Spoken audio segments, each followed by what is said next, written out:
Okay guys, we are going now to the second video to continue and explaining the modification that we did to the remote control.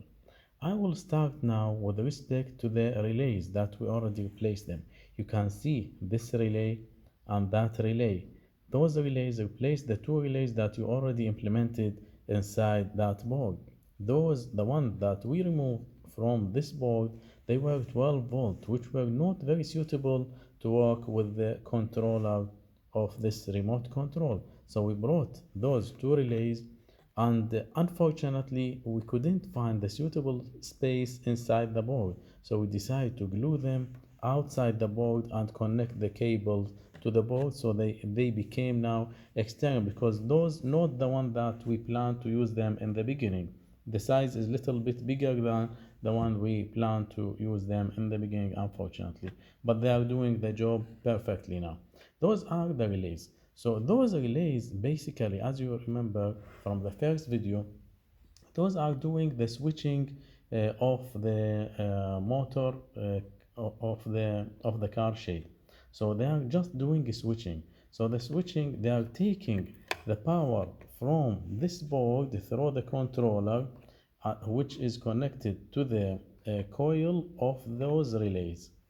And as you remember, we have two switches in our remote control, one for the left, one for the right. Each one is controlling one of those relays. Those relays, the other terminals, the switching terminals, are the one that we need them to be light and go to the motor of the car shade to do the switching.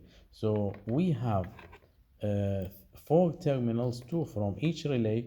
We decide to connect one terminal together from each one, and the other two are going individually, because we have this cable, it has three cables inside it. This cable, it has three cables inside it. So we decide to choose the yellow to be as the common, and we have the red and the blue. The red is going to this relay and the blue is going to the other relay. So this cable will be going, you can see now the length of this cable is about 6 meters. This will be connected to the motor to do the switching of the car shed. You will see that also in the third video once I connect this remote to the motor of the car shed. The other modification that I already explained in the previous video is removing the power supply adapter. This one, as you remember, the one that you already glue, and we decided to use it to give a 5-volt supply to this controller through 220 volt. Now we don't need to use it anymore. Why? Because the plan now is to use completely everything powering this car shed through 12-volt car battery, which you will see it also in the third video. So this one is not needed anymore. What we need now is to make this circuit, which is working on 5 volt, to be matched with the battery, 12-volt battery, car battery.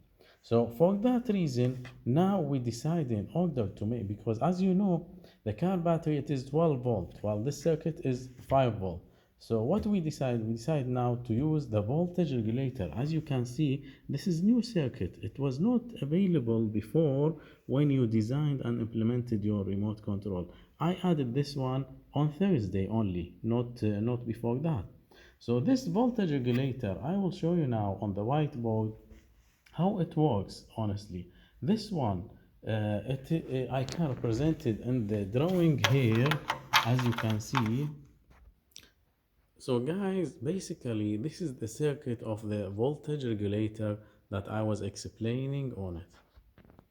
By using this circuit, you will be able to give input for the voltage regulator from 7 volt up to 18 volt. It has to be DC voltage input. As you can see, even the terminal, where will be the plus, where will be the minus. And then you will get the output of 5 volt DC output voltage. By using this circuit, you will be able to get this voltage, which can be connected to the remote controller.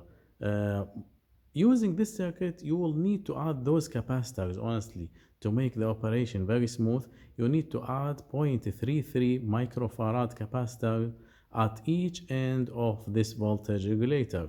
This voltage regulator is available on the market. It has low price and it's very handy, 7805. You can use it for any application you have it at your home. By using this circuit, we were able to connect the car battery to this controller through this small cable. This is the small cable, this one, as you can see, connected here, and this will be taken and connected to the car battery, which you will see it at the third video. Thank you very much and have a good day.